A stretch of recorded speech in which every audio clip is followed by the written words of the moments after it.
Saber gerenciar o tempo pode influenciar e até, quem sabe, ajudar muito suas relações pessoais e até suas relações profissionais. E hoje nós temos conosco um especialista na área de gestão de tempo, o autor do livro O Espírito do Dinheiro. Está conosco o consultor Júlio Sampaio. Olá, Júlio, bem-vindo ao programa. Obrigado, Paula, boa tarde.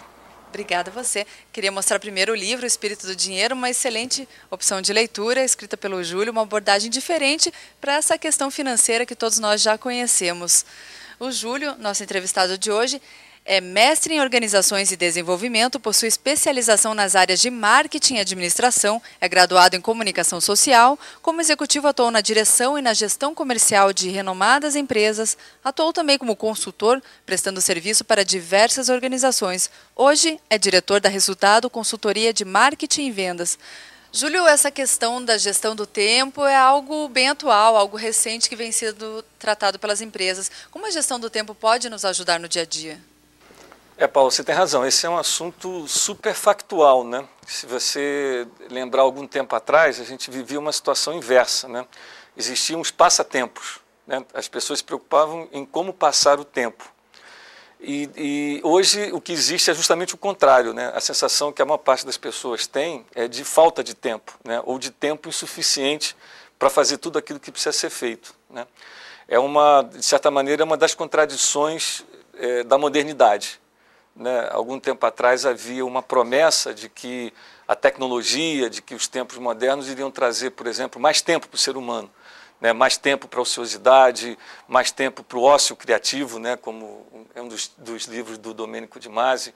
Ele escreveu também sobre o trabalho do futuro, que previa a gente com muito tempo para fazer outras coisas. E não é isso que está acontecendo. E não é isso que está acontecendo, ao contrário, né? A demanda é cada vez maior e cada vez é mais difícil você utilizar bem algo que ficou escasso, né? E daí hoje a necessidade da gente ser capaz de gerir bem o tempo. Não é uma demanda antiga, eu diria que é bem atual. E por isso as empresas, por isso as pessoas, os livros, seminários, cada vez se preocupam mais com esse assunto. Júlio, no livro você aborda o espírito do dinheiro e você também trata essa questão da gestão do tempo. O que tem a ver a gestão do tempo com o espírito do dinheiro? Explica um pouquinho melhor essa história para nós. O livro, como você falou, o título é O Espírito do Dinheiro, ele trata dessa relação de trabalho, dinheiro e espiritualidade, né? Entendendo a espiritualidade no sentido de vida, né? Cada pessoa tem uma maneira diferente de entender o sentido de espiritualidade. Até num trabalho que eu fiz, perguntava para as pessoas o que você entende por espiritualidade. E cada um, né, para uns é mediunidade, para outros é religiosidade, para outros tem a ver com a natureza. Mas o sentido original tem a ver com o sentido de sopro, no sentido de vida. E no aspecto do dinheiro, que aborda uma boa parte do... Como é que é a nossa relação com o dinheiro? Como é que quais são os fatores invisíveis que interferem na entrada e na saída do dinheiro, que podem nos fazer felizes ou infelizes. Especificamente em relação ao tempo, que foi a tua pergunta, tempo é vida, né? Se você pensar bem, a nossa vida é medida em tempo, né? A unidade que a gente tem de vida é tempo.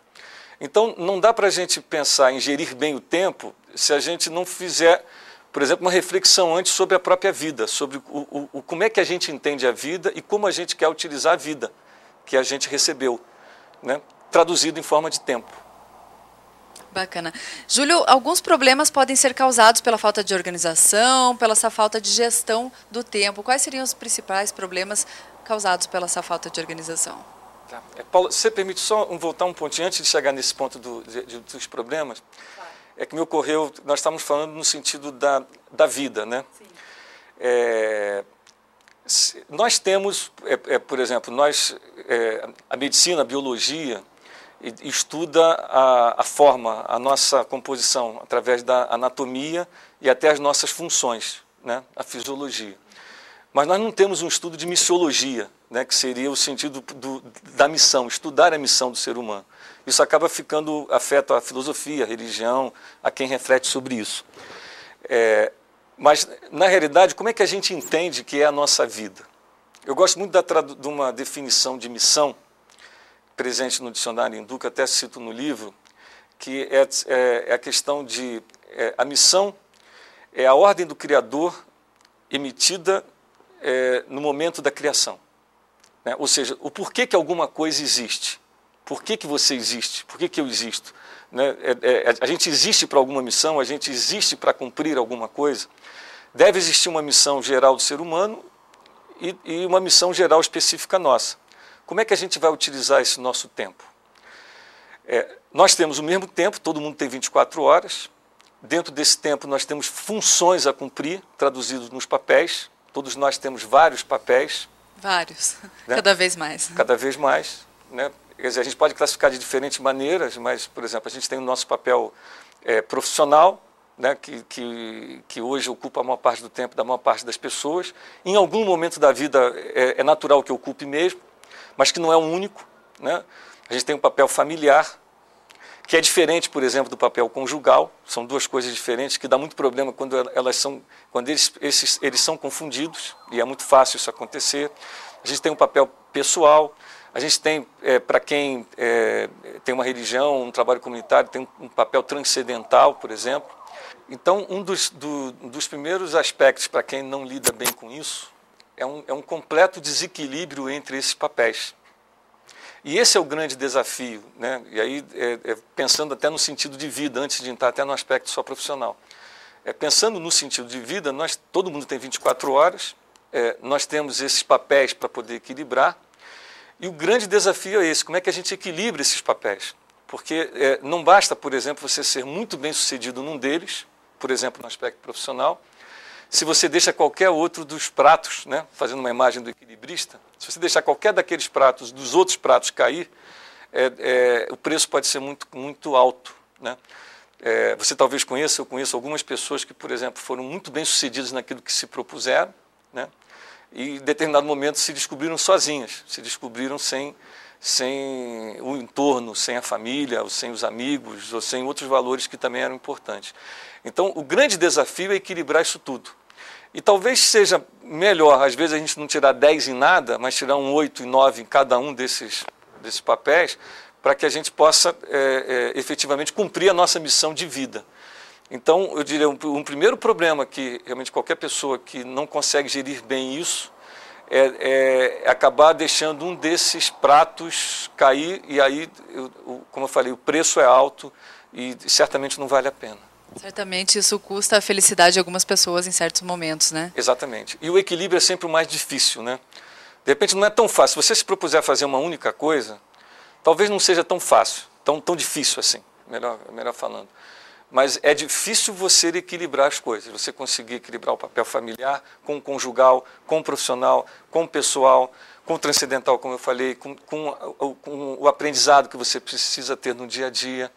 Né? E, de fato, você não consegue fazer isso se você não tomar a gestão, não tomar as rédeas da sua vida. Né? Que é um ponto que daqui a pouco eu vou poder desenvolver melhor com você. Com certeza, nós vamos falar sobre isso daqui a pouquinho. Agora nós vamos fazer um pequeno intervalo. Você que está nos assistindo, não saia daí, nós voltamos já já com Júlio Sampaio conversando sobre a gestão do tempo, sobre dinheiro, sobre outros assuntos. Voltamos já.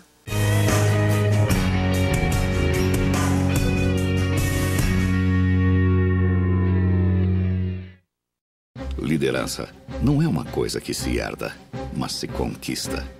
Porque um líder é mais que aquele que inspira as pessoas, que envolve todos no mesmo ideal. Líder é aquele que sabe que mais do que ensinar, é preciso aprender o tempo todo. É assim que se desenvolvem os líderes. Que transformam as organizações e a sociedade. Estação Business School, mais que um MBA, uma experiência de vida. A TOTUS está ao lado de quem faz o Brasil crescer. 50 das 100 maiores construtoras do nosso país contam com nossos softwares. Assim como contribuímos com a gestão de milhares de pequenas, médias e grandes empresas. Acredite no Brasil. A TOTUS acredita na sua empresa. Ligue 0800 70 98 100 ou acesse totus.com.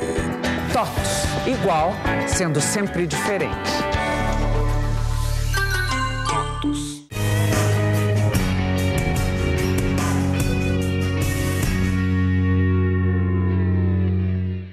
Eu estou de volta conversando hoje com Júlio Sampaio, estamos falando sobre gestão do tempo. Júlio, no bloco anterior estávamos falando sobre os problemas que a gestão do tempo inadequada pode trazer. Você queria citar mais alguns problemas, quais seriam eles? Até entrando especificamente, eu tinha mencionado a questão da vida em geral, né? Mas trazendo já para o capítulo profissional dentro das empresas, hoje cada vez é mais evidente, e a gente em consultoria que visita várias empresas, a gente vê isso de uma maneira bem nítida, é cada vez mais um diferencial, né, o profissional que gere bem o seu tempo e aquele que não gere. Em geral, as pessoas que não gerem bem o seu tempo são pessoas que, primeiro, elas trabalham muito, produzem pouco, estão sempre devendo, estão sempre correndo, né, são conhecidas como apagadores de incêndio, porque, em geral, estão focadas naquilo que é urgente. Não são elas que definem as suas prioridades, as prioridades são definidas pelas outras pessoas. Né? Em geral, são pessoas bem intencionadas que tentam agradar a todo mundo. Às vezes até solucionar os problemas que não são delas, né? Exatamente. E por não estabelecerem prioridades, né, porque a gestão do tempo tem a ver com você eleger prioridades, por não fazer isso, estão sempre trabalhando naquilo que não é o ponto vital das coisas. E com o tempo, essas pessoas elas perdem a credibilidade, elas são percebidas como pessoas esforçadas, porém limitadas. E, em geral, essas pessoas são relegadas, por exemplo, numa situação de promoção ou numa situação que tem que haver um corte ou coisa assim, porque elas, no final, não são produtivas, apesar de serem muito bem intencionadas. Né? Na prática, é isso que você observa nas empresas. As pessoas mais produtivas não são as pessoas que necessariamente correm mais, mas são as pessoas que estabelecem melhor a sua prioridade. Logicamente, tem preparo técnico para isso, mas há certas coisas que deixam de ser diferencial. Por exemplo, preparo técnico é um deles. Né? Quer dizer, muito mais gente tem preparo técnico. Então, para você se diferenciar em preparo técnico, teria que ser uma coisa assim, muito especial. Em geral, as pessoas têm uma boa base de formação técnica, mas o comportamento delas é que traduz uma diferença. Um dos aspectos mais importantes que eu percebo é a questão da gestão do tempo. Até porque isso define o quanto alguém é capaz de realizar, de fazer. O quanto dá para você confiar nela mais coisas além do que ela já tem hoje. Né? E é possível aprender a gerir melhor o tempo? Ou as pessoas nascem mais organizadas ou elas podem aprender isso? Como você dá essa relação? Não, eu diria para você que as pessoas não nascem e realmente assim, as pessoas não estão preparadas. Isso não é ensinado na escola. As pessoas vão sentir a dificuldade na vida prática. E é comum quando a gente está fazendo palestra ou algum tipo de treinamento, tal, a gente perguntar quem realmente percebe que a gestão de tempo é um desafio. Né? E é quase unanimidade. Raras pessoas não têm essa dificuldade. Raras pessoas. Porque realmente não é algo que nasce sabendo. É importante adquirir técnicas, adquirir passos para isso. O primeiro ponto, para mim, que é o que vai fazer mais diferença, é a conscientização. Por isso eu até critico um pouco a forma como boa parte desses treinamentos, dessas orientações são dadas, porque elas se prendem muito no ferramental, né, no instrumento em si. E o instrumento é o menos importante, porque há várias formas de instrumento, há muitas maneiras de você poder fazer uma boa gestão de tempo.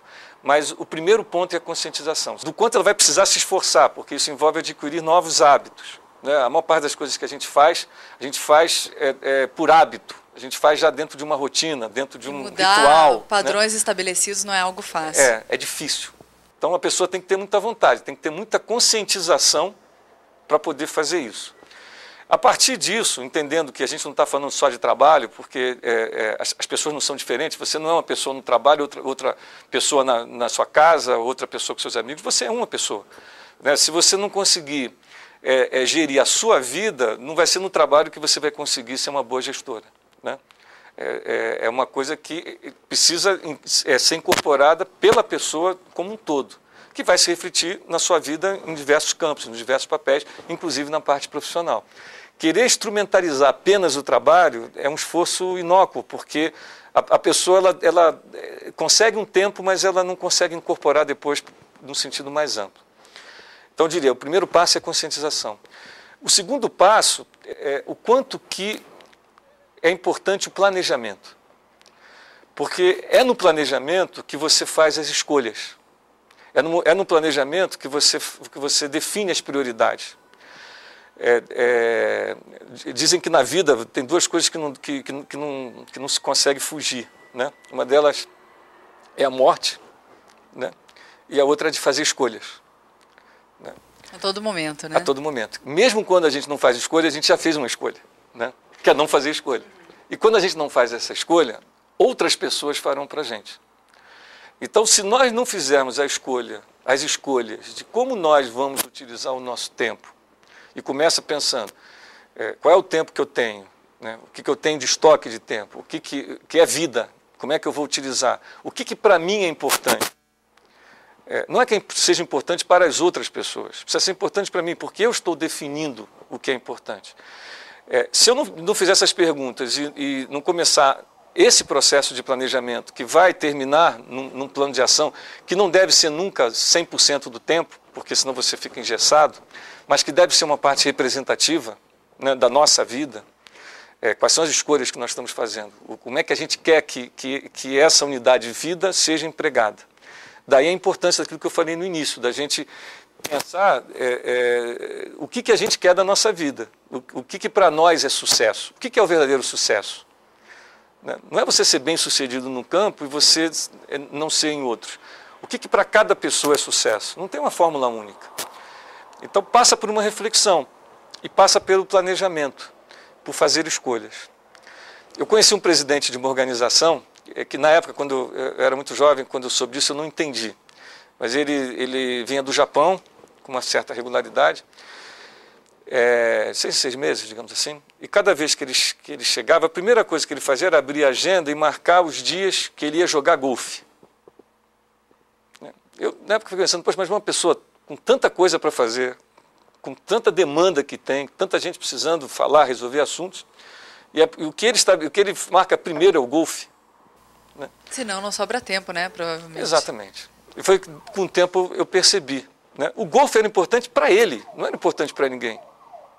E ninguém mais importante do que ele mesmo. Exatamente. Né? E não tem sobra.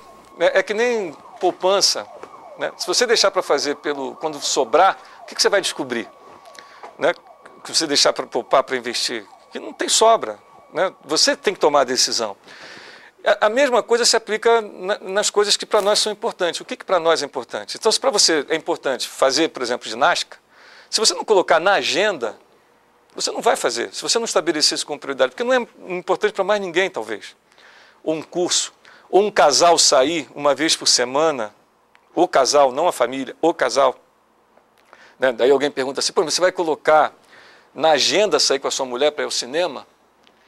Porque se você não colocar, está aberto, está disponível.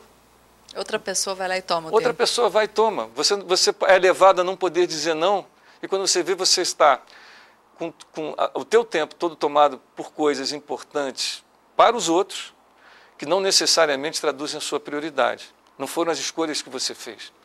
Então, fazer um planejamento é assumir a gestão da nossa vida.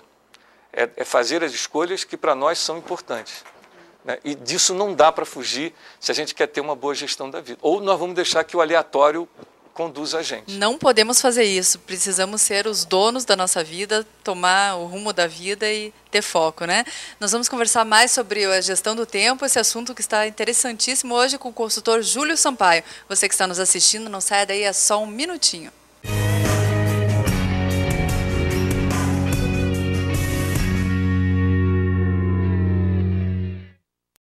Liderança não é uma coisa que se herda, mas se conquista. Porque um líder é mais que aquele que inspira as pessoas, que envolve todos no mesmo ideal. Líder é aquele que sabe que mais do que ensinar, é preciso aprender o tempo todo. É assim que se desenvolvem os líderes. Que transformam as organizações e a sociedade. Estação Business School, mais que um MBA, uma experiência de vida. A TOTUS está ao lado de quem faz o Brasil crescer. Mais de 1,5 milhão de estudantes são acompanhados por nossos softwares. Assim como contribuímos com a gestão de milhares de pequenas, médias e grandes empresas. Acredite no Brasil. A TOTUS acredita na sua empresa. Ligue 0800 70 98 100 ou acesse totus.com.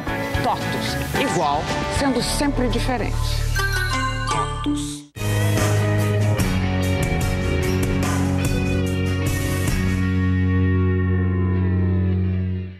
Estamos de volta hoje com Júlio Sampaio, consultor, conversando sobre gestão do tempo. Júlio, a gente já falou sobre questões relacionadas à gestão do tempo, mas existe alguma ferramenta, algo prático para a gente conseguir melhorar essa gestão do tempo? Existem algumas, e todas podem ser boas.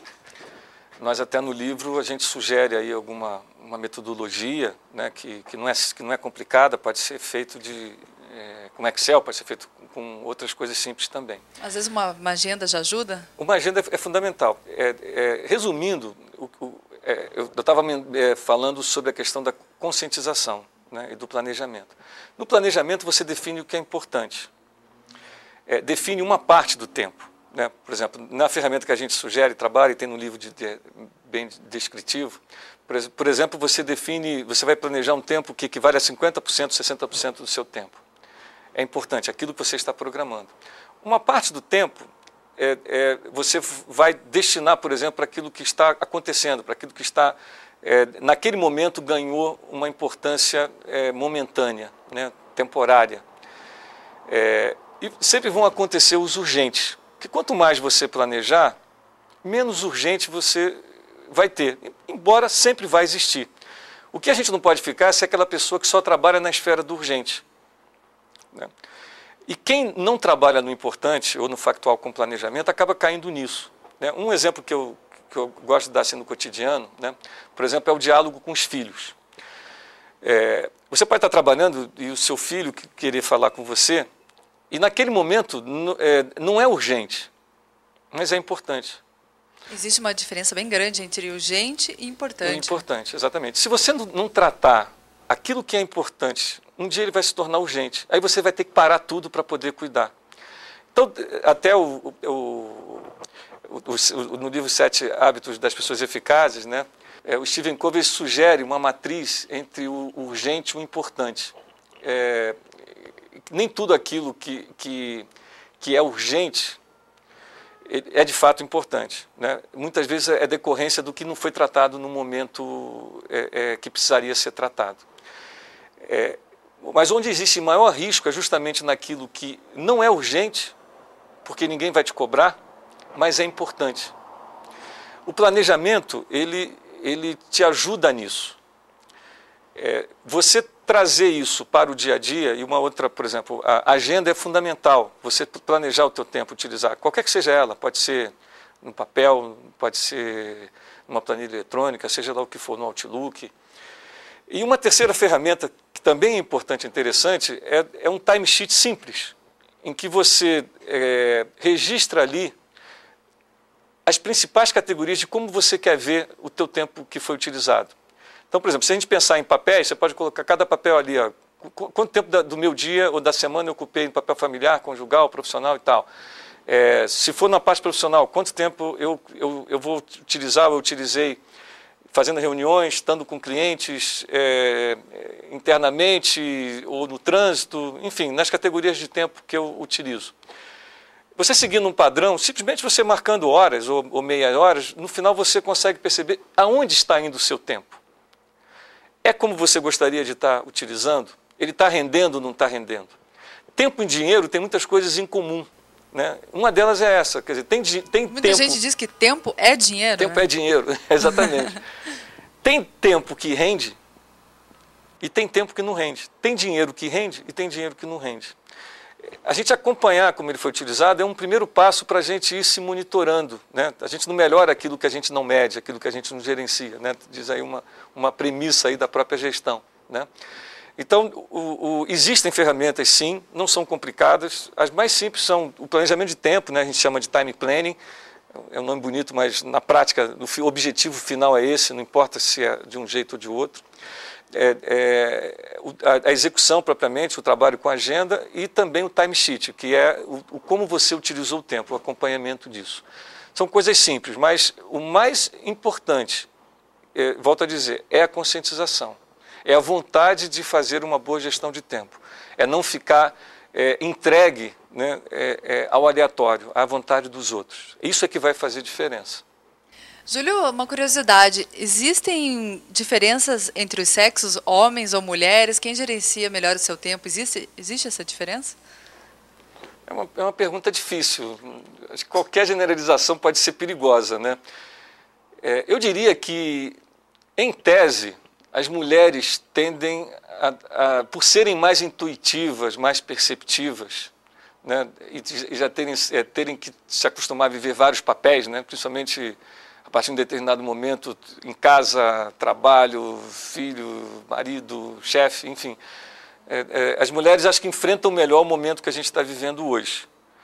Por outro lado, as mulheres, por confiarem muitas vezes muito na intuição, na percepção, elas podem relegar para um plano secundário a questão do planejamento, né? Então esse é o risco. As mulheres tendem a ser mais competentes, mas com o risco de, por serem mais competentes, afrouxarem e aí se perderem também, né? Que bacana. Júlio, eu queria que você deixasse uma mensagem final a todas as pessoas que estão nos assistindo, que querem melhorar, querem aprender a lidar melhor com essas questões da gestão do tempo, melhorarem a produtividade e essa convivência. O que eu poderia assim, desejar é que cada um consiga se aperfeiçoar nisso. Não é algo pronto, é algo que a gente tem que buscar, tem que procurar desenvolver. É um fator crítico de sucesso hoje, eu diria não profissional, mas para a vida, né? As demandas são grandes, não é fácil você ser pai ou mãe, você ser profissional e atender todas as exigências da empresa, você também aprender tudo que você precisa aprender, ler o que você precisa ler, cuidar da sua saúde física, cuidar da sua saúde espiritual, fundamental. Não dá para a gente... se nós não tivermos um bom conteúdo, não tivermos equilibrado, a gente não vai fazer nada bem. Então, tudo isso é um desafio, né? O importante é a gente não desanimar e buscar caminhos para isso, né? A técnica pode nos ajudar, começando pela reflexão, pelo entendimento disso. E o que eu desejo é que todo mundo consiga esse ponto, porque é uma luta de todo mundo, né? Eu estou aqui falando e também tenho os meus desafios nessa área também, né? Todos nós temos. Temos, certamente. E você que está nos assistindo, fica então uma ótima dica. Mais uma vez recomendo a leitura do livro O Espírito do Dinheiro, se você quiser aprender a lidar melhor com o seu dinheiro de uma forma diferente. Júlio, muito obrigada pela presença. Obrigado a você, Paula. E sucesso aí para todos. Muito obrigado. Obrigada. E você que está nos assistindo, muito obrigada pela companhia, mas o programa Gestão Eficaz de hoje acabou. Na semana que vem nós voltamos com outras entrevistas imperdíveis. Te vejo lá.